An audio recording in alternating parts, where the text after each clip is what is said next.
So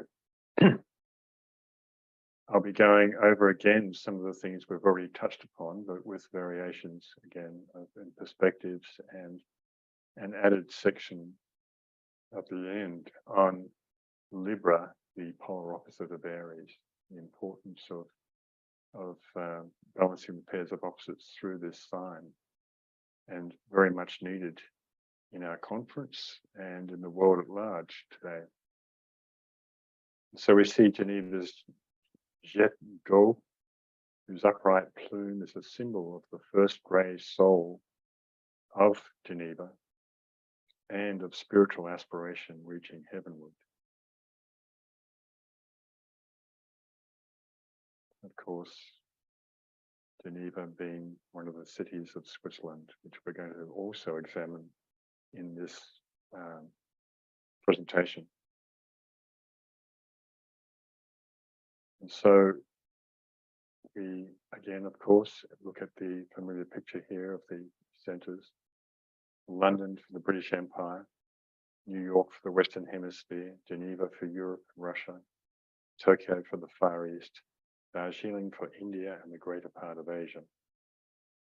And just a little note at the bottom here, DK referred to the USSR, which at that time, back in the early part of the 20th century, included modern Ukraine. And I think hinting that he and the hierarchy regard them as one entity, ruled by the same rays and signs. Of course, this is open to much debate, of course. But just to mention that. And Geneva, the heart center of the 5 planetary centers of first ray soul, second ray personality. First ray, of course, concerns politics particularly. Second ray is the major ray upon this planet. Geneva ruled by Leo, which of course distributes the second ray by its rulership of the sun. And partly also the esoteric ruler Neptune, which concerns the so-called second aspect.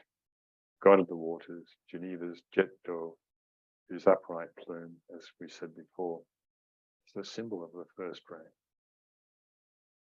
And of the blood that pumps powerfully through the planetary heart, bringing the life force to the body, circulating the life force, if you like, through the planet.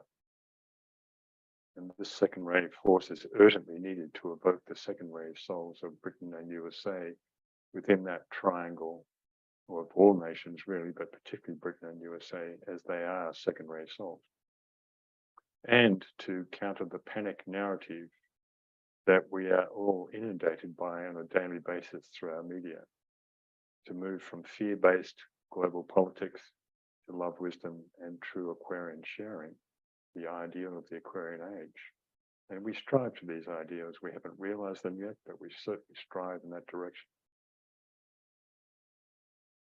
And so I'd like to linger a moment on this other diagram, this 5-pointed star, of course, which is the symbol of Venus and the 5th ray.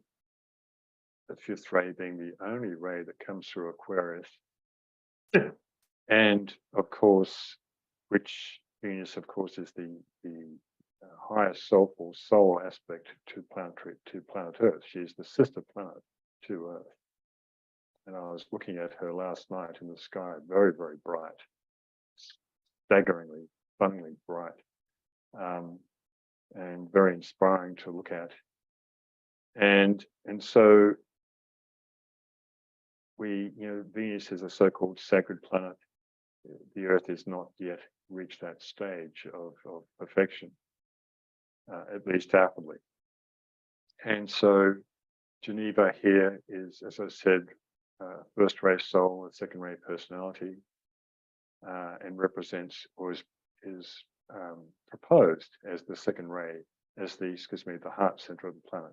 All these are proposals which I have in a couple of essays you can find on my website about the planetary centers. So far, this is my best estimation. And so at the top of the triangle, the 5-pointed star, the pentagram, we have Darjeeling, which I propose as the head center of the 5 centers. And of course, it's the head because the hierarchy are, in a sense, the head of humanity. They bring through the plan from Shambhala to humanity. And they are appropriately a second ray soul with a fifth ray personality, ruled by Scorpio, another arm of the fixed cross of which Geneva shares, being a Leo. So the heart and the head, you can see, just as in the human being, human individual, we see this close relationship between the heart and head of Geneva and Darjeeling.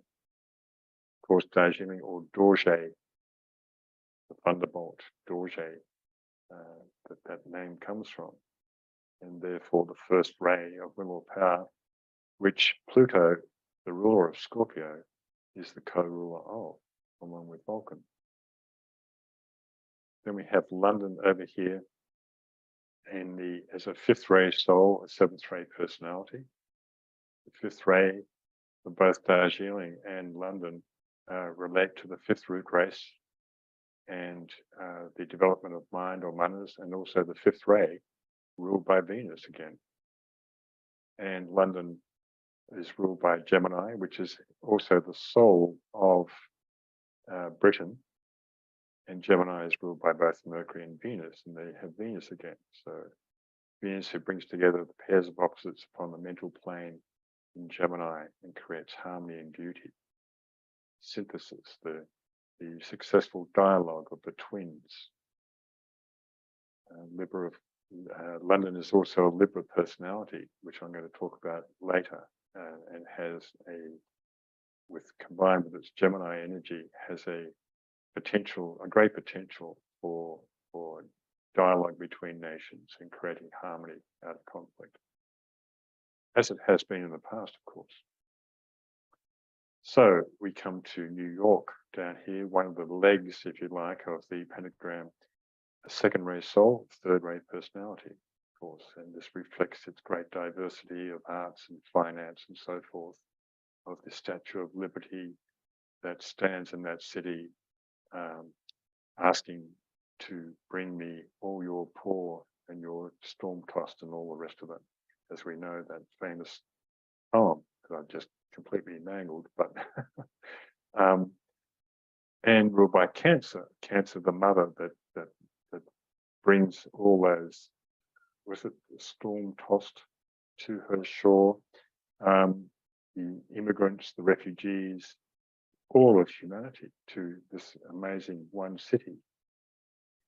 And Cancer, of course, ruled by Moon and Neptune and the sixth ray, and New York proposed as the Ajna center of the planet. And likewise, we move over to the other leg of the pentagram, Tokyo, that corresponds to the Far East. A fourth ray soul, a sixth ray personality. Of course, the fourth ray is the soul ray of the Eastern Hemisphere, of the Orient, as we call it, as opposed to the Occident. And ruled by Cancer, Moon and Neptune again, similar to New York, and proposed, therefore, that Tokyo is the solar plexus center. The other two centers, the sacral and the base of the spine, will not be awoken for many millions of years, we've been told, and they are somewhere in the vicinity of Australia and Africa, but that's another discussion. So again, another perspective of the five planetary inlets that we direct energy somewhat mystically toward in our meditations, because we are not fully aware yet of the, myself included, of course, of the complexity of these energies, of these ray and astrological energies that govern each one. Right, so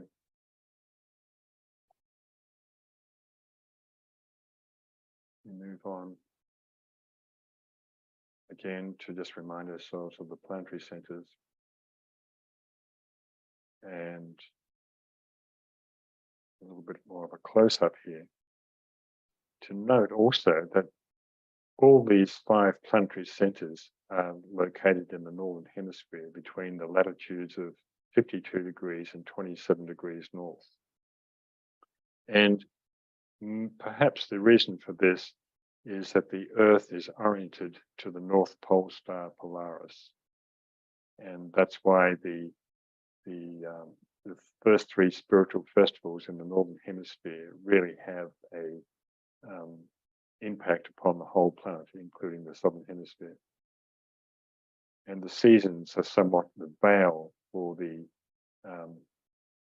true quality of energy that emanates from the zodiac signs. So we have New York, London, Geneva, very close together, of course, these two. But of course, as we said before, London for the whole of the British Empire, which is an interesting idea given its proximity to Geneva. But there you go. Darjeeling over here in northern India. I'll never forget my first visit to Darjeeling in 1992 on the Darjeeling train that some of you are familiar with. And of course over here in Tokyo, to the Far East. So just a little brief recap there for the planetary centers. And to note also, most of you know that I'm pretty keen on geography or esoteric geography. In fact, it's going to be the title of my next installment of the book and The Hidden History of Humanity, or now called Unveiling Genesis, Mysteries of the Root Races and Cycles. The next one is going to be called Geography and Giants. And geography was part of the mysteries in days of old, according to Blavatsky. The secrets of land and sea were divulged to the men of the secret science, but not to the exoteric geographers. And furthermore, she says the Hindu books of science contain the most profound knowledge of astronomy and geography. Indeed, the Alps of Switzerland and Europe concern the sinking of Atlantis, the group of continents and islands of Atlantis, first during in their final disappearance of the largest, was an event that was coincident with the elevation of the Alps that used to be joined to the Himalayas, and second in the sinking of the last of the Fair Islands mentioned by Plato, the fourth and final sinking of Atlantis, which was about 13,000 years ago. I messed up a few passages there I've got to take out, so excuse me if that sounds a bit muddled. But the point I'm trying to make here is that the beautiful, magnificent Alps of Central Europe are imbued with great spiritual power and are old landmarks from the times of Atlantis. Western Europe and Britain and so forth were all parts of Lemuria and Atlantis at one stage or another, as was the eastern portion of the United States and of South America. This is what I seek to explore more in this book called Geography and Giants, the evolving continents, they're sinking, they're raising, they're reforming in different root races. So we see Switzerland in the center of Europe, this red portion here, of which Geneva is one of the capitals, right on the border of France, of course. And Geneva's motto is I seek to fuse, to blend, and to serve, befitting very much its second-rate personality. Here's Geneva down here. I went through Switzerland a few months ago, across Europe to Lithuania, actually, and back again. So drive through the mountains is absolutely stunning, as most of you know, as are the lakes around, the mountain lakes around Switzerland and Germany and Austria, of course, and northern Italy and France.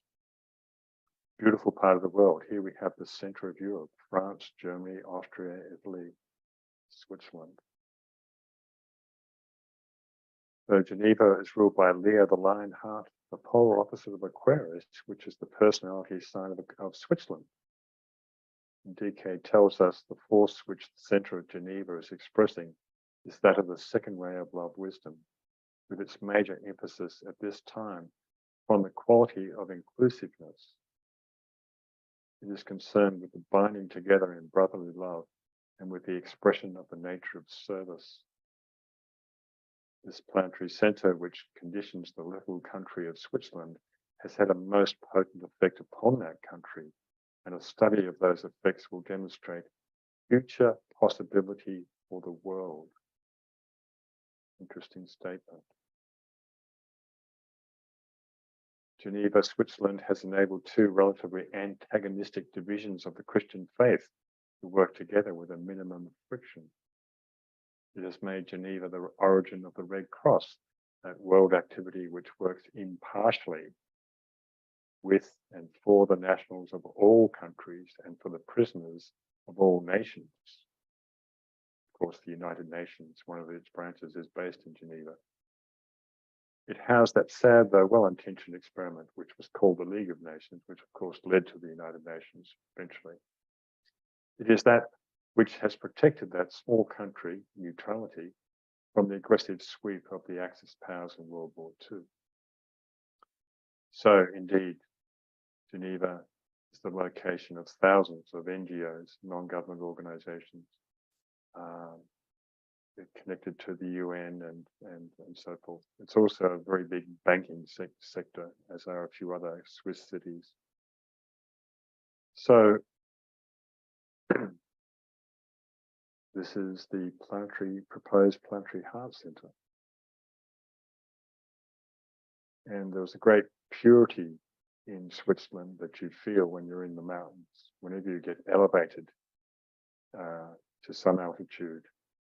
As we all know, of course, we get into the rarefied atmosphere of the mountain air, the purity of the vibrations there, of course. Hence, what better planetary center, Geneva, Leo, and nation, Switzerland, Aquarius, with an historical reputation of neutrality, to bind together in brotherly love two second-rate souls, UK, USA, and two Aquarian souls, Russia and the USA.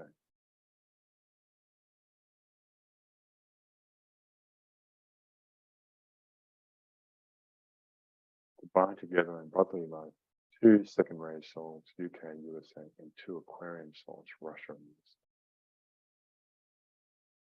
So Aquarius, ruled by Uranus, the ruler of the seventh ray of ceremonial magical order, the ray of organization, also links to the seventh ray soul of Russia in this new seventh ray cycle that is increasing in strength, as we know.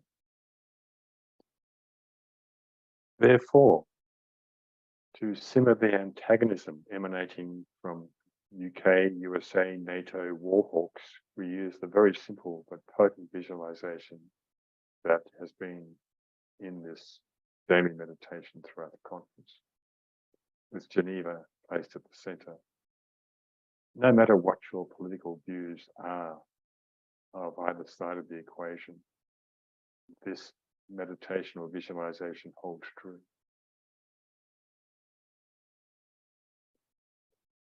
And so we see in this table that I touched upon yesterday, the various linkings and commonalities of the zodiac signs. And what I want to point out today is, as I did yesterday, Switzerland's Aquarius personality linking to USA and Russia's Aquarius soul and Moscow's Aquarius personality. So this linking of these four different entities, cities and nations, is extremely important. And Switzerland plays in a very important role, more so than I had hitherto realized, in fact. And Switzerland is an Aries soul.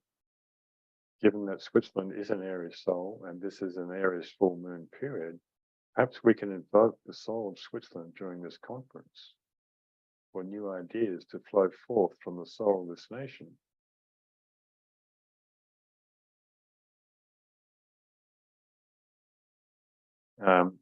But Switzerland is not the only Aries soul. Neighboring Germany is also an Aries soul. And you'll notice in this table as well that out of this table refers mainly to the triangle of nations of Britain, Russia, USA. The only Libran energy there is the Libran personality of London, which I mentioned before. Libra being the polar opposite of Switzerland's Aries soul and of Germany's Aries soul. But there are other Libran nations in Europe, and that is Scandinavia. The four nations that compose Scandinavia is a Libran soul. We'll mention this in a minute. So the third day of the conference will be challenging as we've reached the impasse which we all knew would emerge, the diametrically opposed views upon Russia and Ukraine by various presenters, and as we noticed yesterday in the chat feed, participants. Here's where we must adopt Aries polarity Libra instead of going head to head like the proverbial Aries battering ram, as we see here in the picture, going at it head to head. The cultivation of the Libran middle way, Libra the peacemaker, as a key to resolving conflict. Of course, conflict is humanity's lot. We are ruled generically by the fourth ray of harmony through conflict, also known as the ray of beauty, art, and music. So the fourth ray does have a similar themes to Libra. As a co-worker who's been following this conference said to me this morning, unification is a result of soul expression. It is not the cause.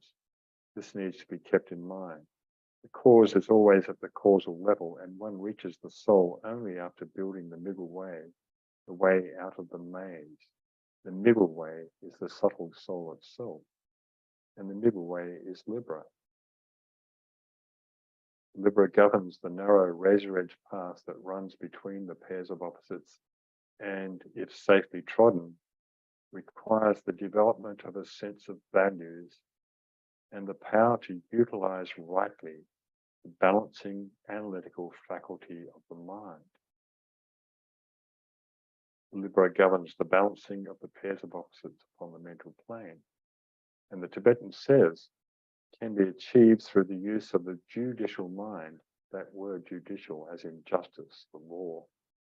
But the scales cease to swing from one side to the other, and where equilibrium is achieved and the middle way is seen.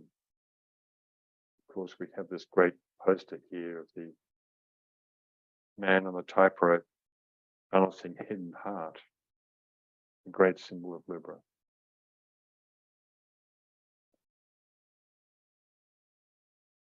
The way of the head, the way of the heart. Yet many of us think that the way of the heart is the emotions, and it's not the emotions. The emotion is certainly a doorway to the heart. So let's bear this in mind as we navigate our way through these challenging times as servers of the plan and in anticipation of the Aries full moon period that we have now well and truly entered, just a few days before the Aries full moon. The energies of Aries will become far more emphasized, expanded, even exaggerated.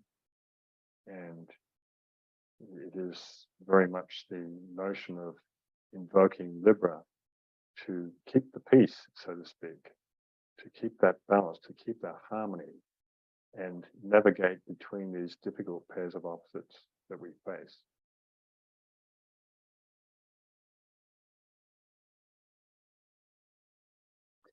So again, with this diagram that I had before, and so we can invoke the Aries soul of Switzerland and its polar opposite Libra, drawing upon Geneva's motto, I seek to fuse, to blend and serve, befitting its second-rate personality. And Switzerland's neutrality is perfectly expressed by its Aries polar opposite Libra, as I said before. In the table above, the only other Libran expression in this triangle is the Libran personality of London here.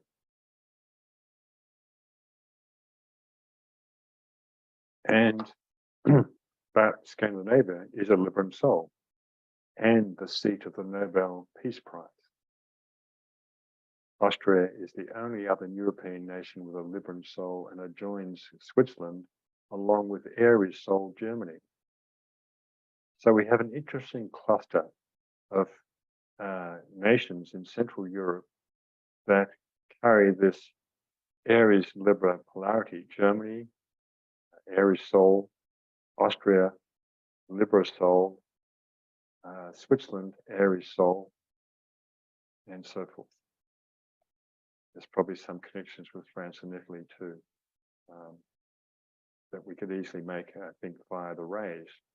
And of course, via that map that I showed in my last presentation with the Leo personality and Leo souls of nations and cities around Europe. But we're talking here mainly about Aries Libra. And so there are so many different relationships that can be opened up and explored in this respect.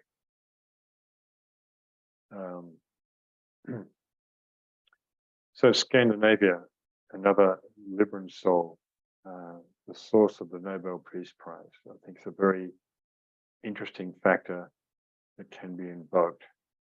But again, we bear in mind with all these nations that they have personalities, imperfect and unintegrated like our own, and also the possibility of distorting soul force, as I mentioned the other day with regard to Britain and its Gemini soul.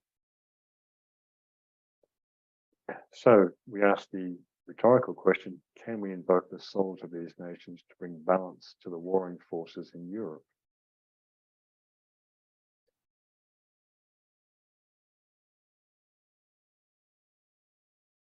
And we have here some maps that I had in a presentation a couple of years ago relating, just as an aside, relating to Darjeeling down here at the bottom, and its triangle that it creates with Kathmandu, Shigats, which is the area where several of the masters are located.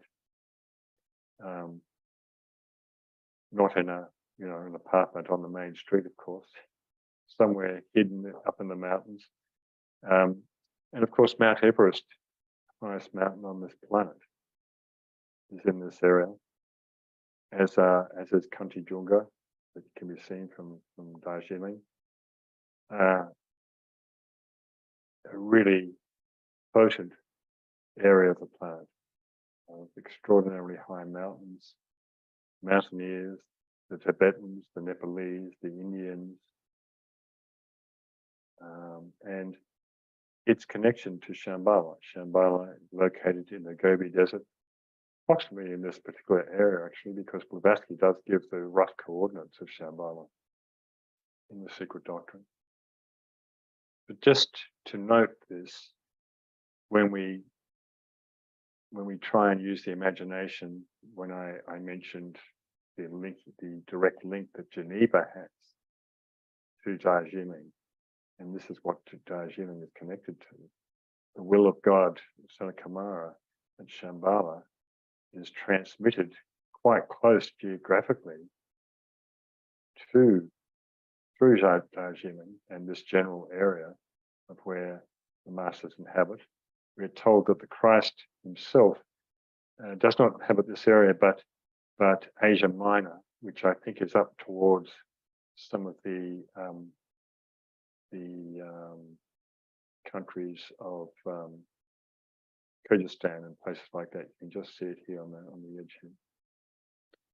There's also various sacred mountains around here, which Nicholas Roerich talks about in his travel books.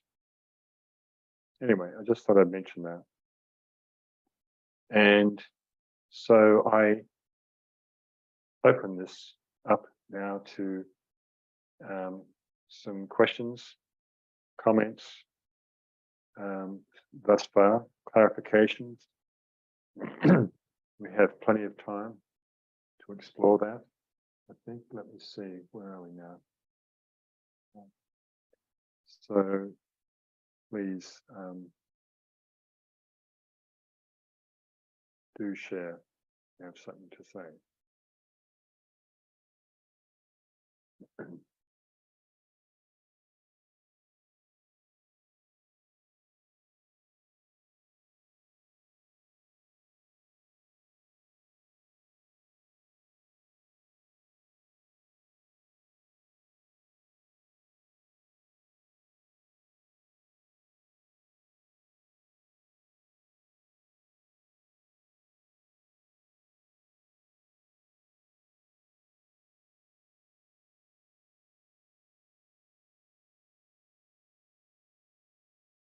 Where to start? People might be asking themselves. Anywhere would be the answer, I'd say. Question that you might have that you might be hesitant to ask, maybe the question on someone else's lips. So I urge you to ask away.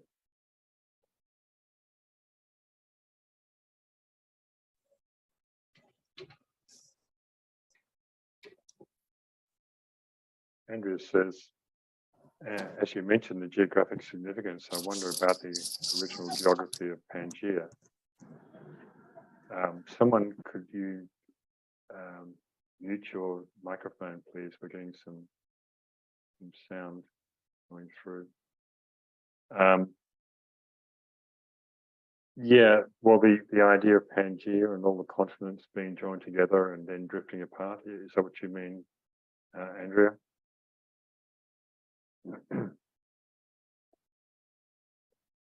This, if so, this theory, yes, she says, this theory has been discounted totally by the Blavatsky secret doctrine and many different passages in there, transmitted by some of the masters to Blavatsky, Kutumi in particular, as I recall. Even though we can kind of look at this theory of continental drift and the continents fitting neatly into each other like a jigsaw puzzle, it isn't that simple. And a great theosophical thinker, writer called David Pratt, you can go to his website, davidpratt.com, I think it is, something like that, has some brilliant essays that completely discount that theory. And I certainly concur with his views, which are in resonance with the secret doctrine. This Christina Kosmodakis says all 5 planetary centers are located at the Northern Hemisphere. Any further thoughts? Well, the only thoughts I had were expressed in terms of the North Pole star, that the Earth is oriented toward Polaris and the 2 pointer stars, a very esoteric triangle that we're all probably aware of. And of course, one of the pointers, the Merak, is conjunct the Leo moon of this conference horoscope. Gisele says, was it mentioned that Shambhala is in the Gobi Desert, or is that something else that is there? No, Shambhala, we are told by the Tibetan and Blavatsky, has a geographical location in the Gobi Desert, which is just a couple of hours flight from Beijing, actually, which is interesting, given the fact that Beijing or China is the first ray soul and Shambhala is the first ray center. Of course, it's an etheric substance, and it can be clairvoyantly seen and visited, as many people have noted. Okay, so getting the questions thick and fast now. Philip, Kathy Newburn has a hand up for a while now. Just a moment, I'll just deal with the. Okay. Sabine just said, it's David Pratt, P-R-A-T-T, Sabine. And go ahead, Kathy, thank you.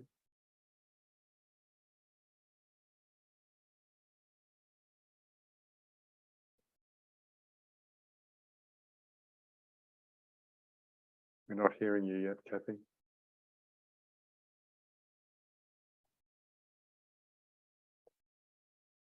While we're waiting for Kathy to come in, Frida Kemp says, hi Philip, I'd like to add linkages with Canada. Second ray soul was Britain and USA. Seventh ray personality was Russia. Plus Taurus soul, Britain and Libra personality was Switzerland. Indeed, Frida, we can make these connections all over the world, and they're most significant and most important to follow through and study.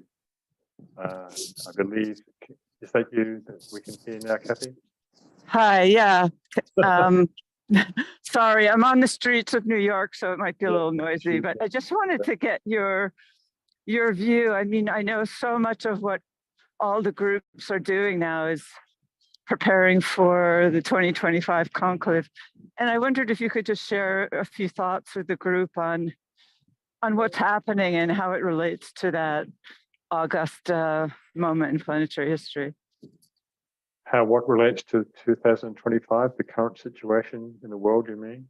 Yeah, and how you see things unfolding as we move forward towards that point and after. Yeah. Well, as I've said many times in my newsletters, I believe that there's somewhat an assault on humanity by the materialistic forces that know and understand what 2025 means. The setting of the date for the externalization of the hierarchy in the next few decades or even sooner. And this is why we are embroiled in such a potent war upon the mental plane. The battle for hearts and minds, as Alexander said, the glamours that have been thrust upon and surrounding humanity in terms of distortion of thought, distortion of history itself, revisionist everything, and distortion and distractions.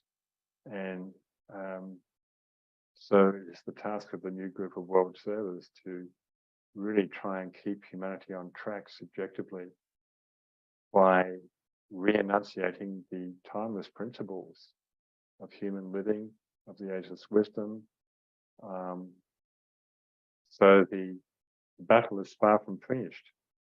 It may go for another several years or decades. In terms of reaching a final resolution, well, it could be a century.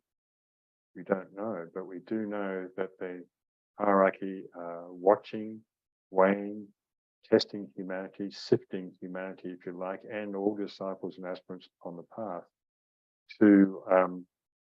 in a process of initiation, testing for initiation, in fact, of making the right choices. And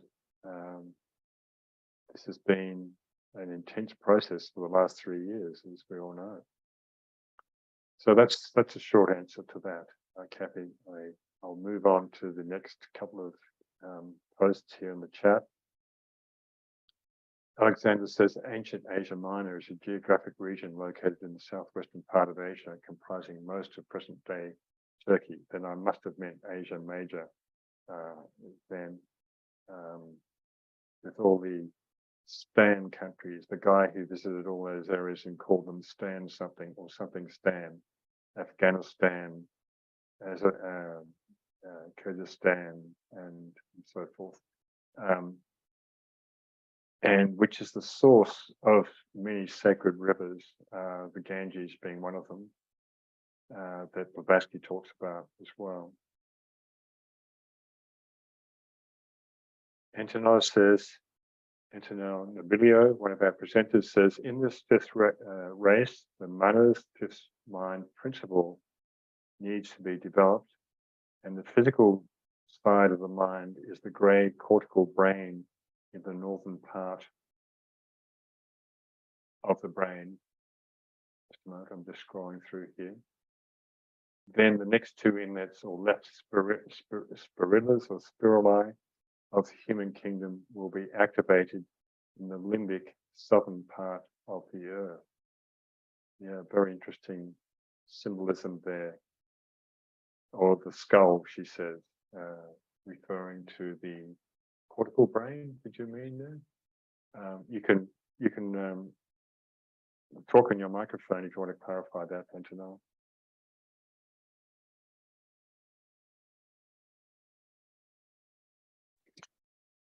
Yes, yes. If we see our globe as a skull, we can see that the majority of the emerged lands are now in the northern part. It wasn't in the past. It will be in the future. We don't know. So it's like in the skull, the gray cortical brain, where the reasoning part of the manas has its physical site, is in the northern part of the skull. So also the current incarnated monads, human monads, are mostly in this part. And so the current 5 inlets activated with these 5 cities are in this northern part. Yes, and as you said, also because Great Bear, not only the Polaris is on the northern part of our current firmament. So it's really like, it seems that we are guided by this inner and outer sky, which is guiding us to develop and fix the manas to be ready to express buddhi, love, wisdom. So in the future, it won't be the 2 other inlets in Australia and Africa will be activated. And so the 7 spirillas that DK mentions as the 7 vibrational parts of the atoms of our constitution will be all activated, as it is already for the humanity of the planetary scheme of Venus, for example. So. Absolutely. Great, great comparison there. Thank you. Thank you. The pole, is the skull cap. It's the location of the original Polarian first root race, and then it grew a neck down from the pole for the second root race, the Hyperborean, which actually inhabited much of those regions south of the pole and right across, in many ways, the northern part of Russia. And then, of course, Lemuria emerged from that further down, and then Atlantis. That's a story that Blavatsky traces throughout the Secret Doctrine. We've got a few minutes left. Any more comments, questions, clarifications? Again, I realize it's a very dense subject, but it's also very inspiring when we get to understand these energies that we can link up and connect with.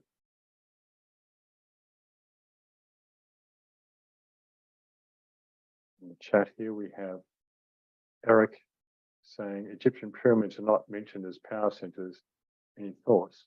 Absolutely, they are power centers, of course, and some brilliant research in the last decade by various authors looking at the pyramids as gigantic batteries, absorbing or receiving energy and transmitting energy, both electrically and spiritually, the kind of high and lower kind of frequencies of electricity. That's the short answer to that one. Magda says, work hypothesis: Middle European countries, Switzerland and Austria, plus Italy and France, are involved in upcoming externalization of hierarchy through Geneva Center via Master R. Then he mentions, or Master R. Steiner, as in Rudolf Steiner, Christ plus RK, Rakotsi, I think you mean there. Could you please expand on anthroposophy's role? Well, Rudolf Steiner was certainly a disciple who brought some great teachings, and whose anthroposophy still survives today, particularly in Germany, of course, and around the world, and particularly in education. He and Blavatsky knew each other, and he fell out with Blavatsky and went on his own path. I have read, when I started reading all the esoteric literature, I waded through most of Steiner's books, which is not an easy feat because of the translation from German is not that great. But I found Steiner wanting with regard to the some distortions of Blavatsky's work. But nonetheless, he was a seer, clairvoyant, psychic, and a disciple, no doubt. So that's my short answer to that comment. Thanks.